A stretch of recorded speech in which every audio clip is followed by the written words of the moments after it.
Kita kembali di sudut pandang yang selalu melihat peristiwa dari sudut pandang yang berbeda tetapi tetap objektif. Di segmen terakhir masih bersama teman-teman BNN. Kali ini bersama wanita-wanita cantik yang ada di BNN.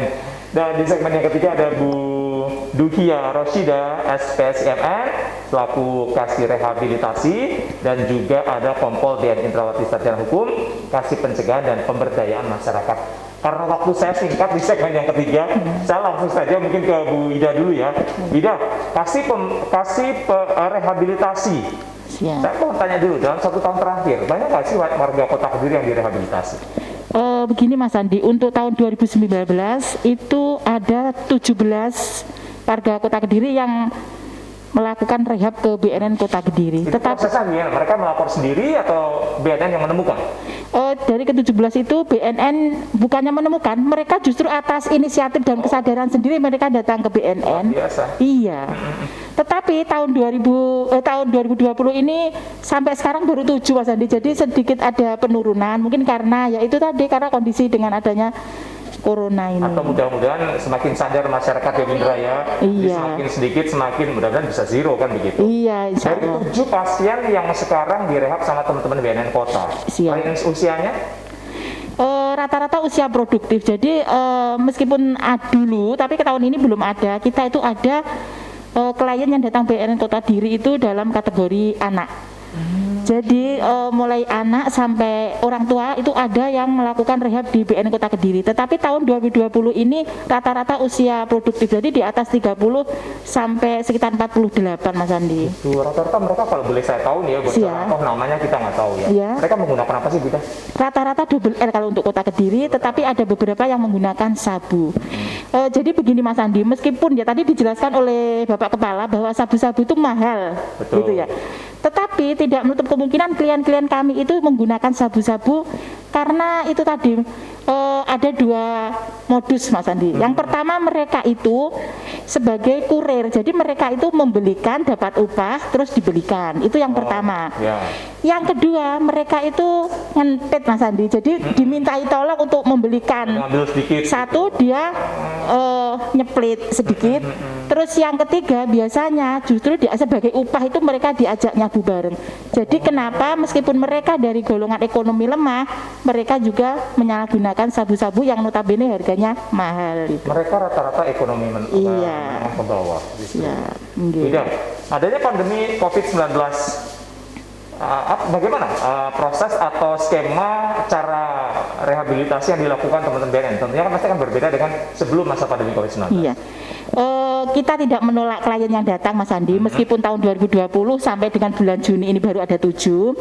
Tetapi untuk klien-klien yang datang itu tetap harus mematuhi protokol kesehatan yang ditentukan. Jadi mereka ketika datang ke BNN pastinya nanti akan ada yang menerima, mungkin security, mereka diarahkan untuk mencuci tangan.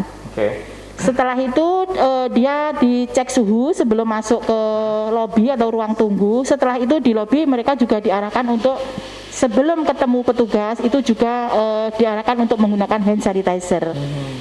Kami pun dari petugas di BNN kami juga menggunakan protokol. Jadi mungkin ada bedanya ruangan kami ketika melayani pasien dulu sebelum virus corona sama sekarang itu juga berbeda. Jadi kita sekarang sudah disetting. Jadi para petugasnya juga menggunakan masker, menggunakan face shield itu pelindung itu, terus juga untuk meja konsultasinya juga kita desain sesuai dengan protokol kesehatan. Jadi kami sama-sama dari si klien juga ada protokolnya, dari kami pun juga ada protokolnya. Tetapi untuk proses konseling tetap berjalan seperti biasa. Jadi kita tidak menolak pasien. Demikian juga untuk para pencari SKHPN, surat keterangan hasil pemeriksaan narkotika, itu juga tetap kami layani. Pastinya dengan protokol-protokol sama seperti tadi yang untuk klien datang untuk konseling itu. Udah, yang positif yang melapor 7 orang itu, maksudnya gini, mereka dirawat di mana? Apakah di rumah? Apakah mereka juga ada yang dirujuk ke Lido biasanya begitu? Siap. Jadi begini, untuk alur untuk mereka yang datang itu akan kita lakukan assessment Mas Andi. Dari hasil assessment itu nanti akan kita ketahui sejauh mana tingkat keparahan mereka. Setelah dari tingkat keparahannya kita ketahui, akan kita putuskan apakah yang bersangkutan itu cukup rawat jalan di BNN Kota Kediri atau mereka harus dirujuk ke rumah sakit rawat inap. Jadi yang sudah bekerja sama seperti misalkan Rumah Sakit Jiwa Lawang dan Rumah Sakit Jiwa Menur dan juga HMC. Jadi ada beberapa lembaga rehabilitasi yang bekerja dengan BNN. Tetapi dari 7 yang datang ke BNN Kota Kediri di tahun 2020 ini semuanya rawat jalan Mas Andi. Jadi mereka cukup datang ke BNN Kota Kediri sesuai jadwal yang kita tentukan atau telah disepakati. Mereka nanti datang lagi ke BNN, nanti bisa ketemu dengan psikolog, asesor, konselor ataupun dengan dokter yang ada di BNN Kota Kediri. Tingkat apa dibilangnya? Tingkatan mereka seperti apa sih sakitnya? Jadi begini Mas Andi, kan para pengguna narkoba itu ada tingkatannya. Yang pertama itu mereka pada tahap coba-coba. Jadi mereka itu masih mencoba. Setelah itu mereka ada yang menggunakan rekreasional. Jadi mereka menggunakan pada saat-saat tertentu. Misalkan merayakan Valentine, merayakan Tahun Baru. Jadi mereka itu insidental menggunakan. Selanjutnya itu ada tahap yang teratur pakai. Dan yang terakhir pada tahap kecanduan. Nah, biasanya kalau mereka masih pada tahap coba-coba, rekreasional ataupun teratur pakai, tetapi mereka masih ibaratnya masih bisa mengurus dirinya sendiri, mereka itu cukup rawat jalan.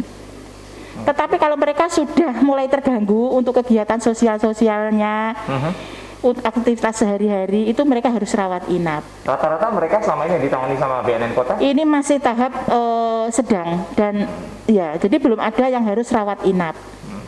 Gitu. Mereka semua keluarganya juga tahu atau bagaimana? Jadi begini Mas Andi, bahwa keberhasilan rehabilitasi itu adalah dipengaruhi oleh 3 faktor. Yang pertama yaitu yang bersangkutan sendiri, yang kedua keluarga atau lingkungan atau masyarakat, yang ketiga para pelaksana rehab, petugas. Pernah ada kasus Mas Andi, misalkan dari ketiga komponen itu tadi salah satu tidak berjalan, itu rehabilitasi mustahil akan berjalan dengan baik. Pernah kami ada seorang klien dengan kesadaran sendiri, dia datang ke BNN untuk menjalani rehab. Dia sudah menjalani rehab sampai selesai, tetapi ketika dia menjalani rehab sudah selesai, keluarganya itu mencemooh, menuduh, paling kamu tidak hanya menggunakan double R, paling kamu juga menggunakan sabu-sabu, kamu telah mempermalukan keluarga. Apa yang terjadi? Yang bersangkutan itu kembali ke BNN menjalani rehab lagi dengan menggunakan zat yang meningkat.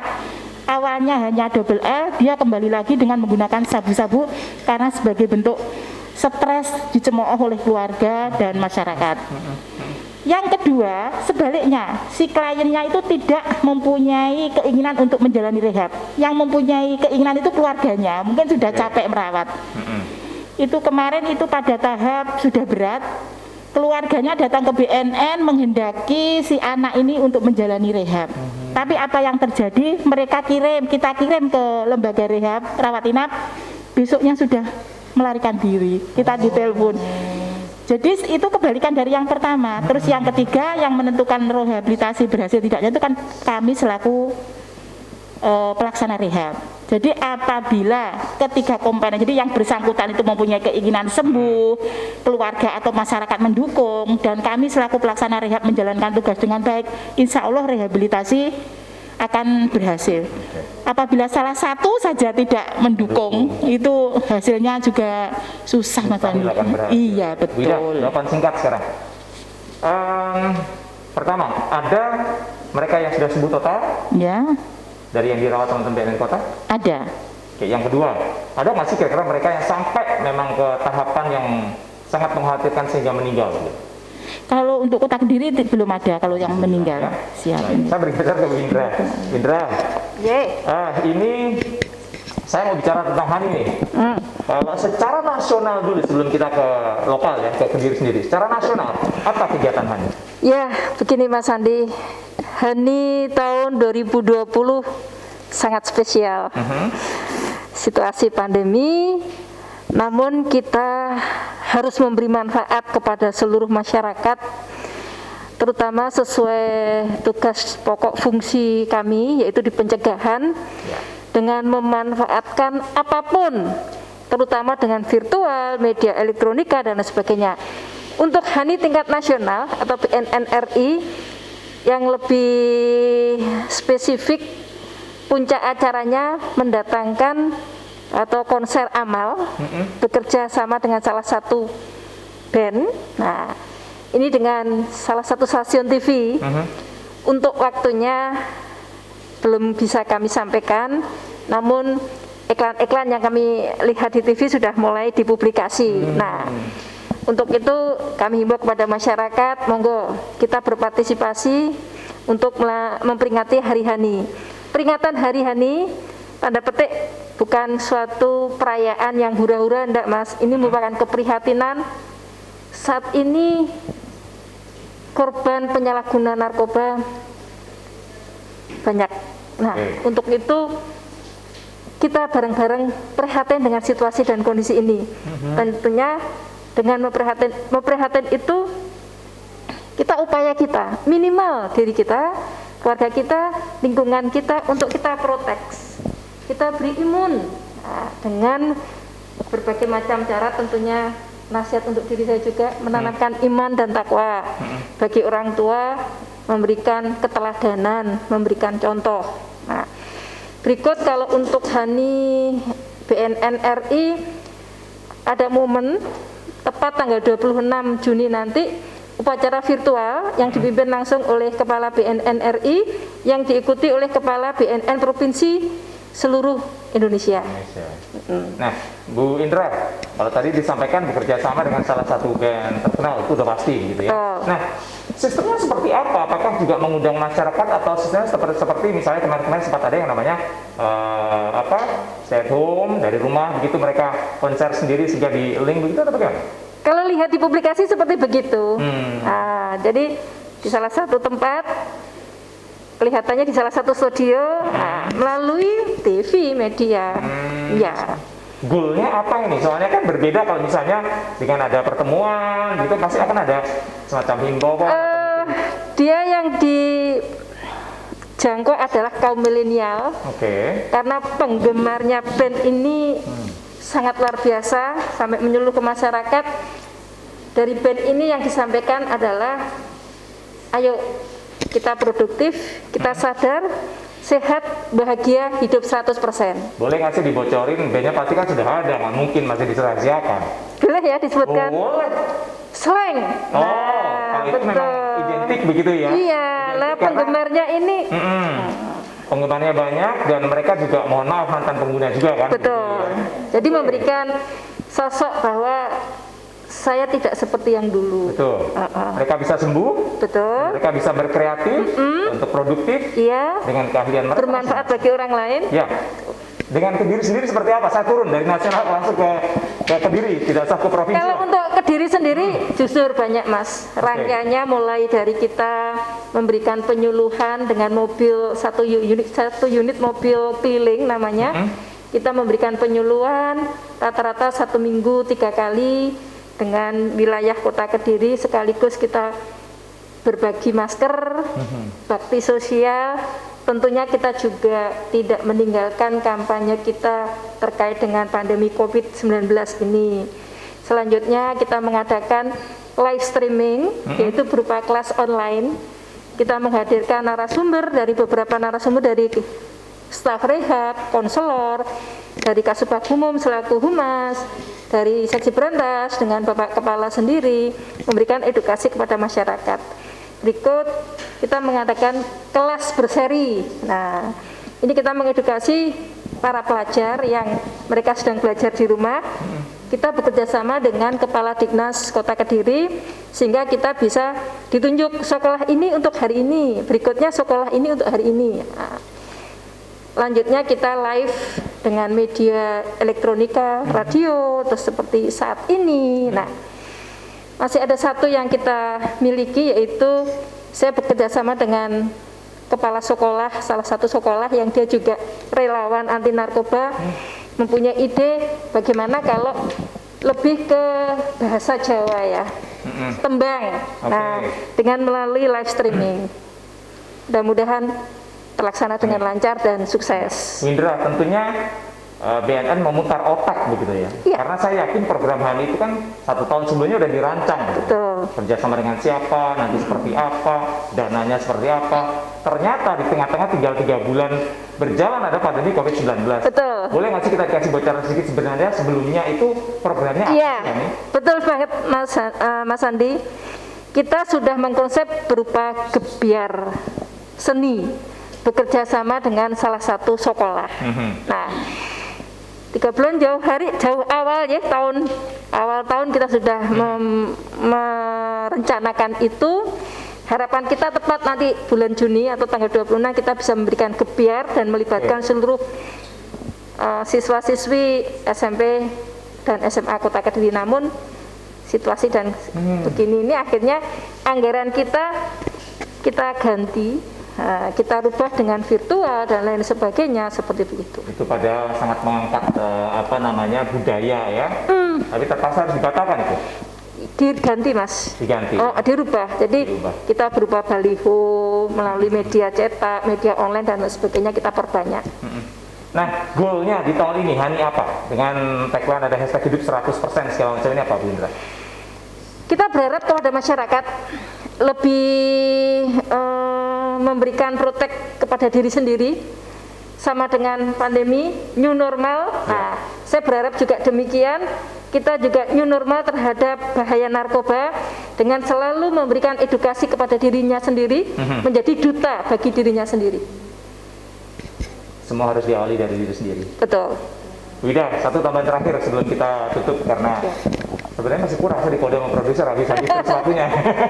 Ada yang mau disampaikan berkaitan dengan tugas Anda sebagai kasih rehabilitasi bagi mereka yang mungkin terpapar atau bagaimana begitu untuk bisa dengan ikhlas gitu kan agak susah ya, dengan sadar keluarga juga mungkin untuk bisa datang ke teman-teman BNN seperti apa sih prosedurnya begitu. Jadi begini Mas Andi, kami mohon kepada masyarakat intinya itu mari peduli. Jadi misalkan masyarakat mengetahui ada penyalahguna di lingkungannya, monggo diinformasikan ke BNN. Kalau yang bersangkutan masih memungkinkan untuk diajak datang ke BNN, monggo diajak ke BNN. Tetapi seandainya apabila yang bersangkutan itu mungkin dalam kategori sudah parah tidak memungkinkan untuk diajak ke BNN, silakan diinfokan ke BNN di call center kami ada. Nanti mungkin insya Allah kami yang akan home visit akan turun ke lapangan. Jadi intinya kami tidak bisa bekerja sendiri, kami butuh dukungan masyarakat. Ya, sedikit boleh saya ke Bu Indra ya. Bu Indra, Anda kan juga latar belakangnya kan seorang polisi gitu ya. Ya. Kalau sudah melihat misalnya di tetangga saya ada yang terlibat gitu ya, misalnya korban lah, kita bicara korban. Apakah mereka dari sisi mana nih? Mereka dilaporkan ke polisi atau ke BNN? Dua-duanya bisa Mas. Dua-duanya. Monggo, namun ketika Mas Andi sebagai masyarakat, Anda petik bukan aparat, Ya. daripada nanti menimbulkan hal-hal yang tidak diinginkan, Mas Andi bisa melalui media yang sudah kita share ke publik, Instagram bisa, SMS bisa, WA bisa dan sebagainya, monggo memberikan sedikit informasi kepada kami, insya Allah kan kami selidiki, kita terjun ke lapangan, apakah informasi ini betul. Nah, seperti begitu Mas. Apakah kalau nanti ke kepolisian ada perlakuan hukum gitu? Atau rehabilitasi gitu? Enggak lah Mas, Masyarakat juga mungkin. kita pasti kerjasama dengan Polres juga kok. Ketika Polres juga ada kasus, katakanlah begitu, dengan aturan SEMA atau surat edaran Mahkamah Agung, koordinasinya dengan Bu Ida, apakah bisa direhab? Oh. Sekali lagi Mas, penyalahguna narkoba itu, tanda petik kalau dia korban, Ya. harus kita tolong Mas. Dia menjadikan korban, kecuali kalau dia penjahat narkoba, pengedar, bandar, produsen, ini harus kita hukum seberat-beratnya. Mereka itu korban, masa lalunya yang sudah dia hilang, masa depannya yang harus kita selamatkan. Perlu dia mendapat bantuan dari orang lain. Oke. Indra, terima kasih waktunya, Bida. Sama-sama Mas Andi, Ya. tetap semangat. Dan sekali lagi seperti yang disampaikan Bu Indra bahwa dimulai dari kita sendiri. Kalau Anda tidak peduli, ya orang lain mana akan peduli begitu ya. Sampai di sini sudut pandang. Ya, selalu melihat peristiwa dari sudut pandang yang berbeda, tetapi tetap objektif bersama BNN Kota Kediri. Sampai jumpa.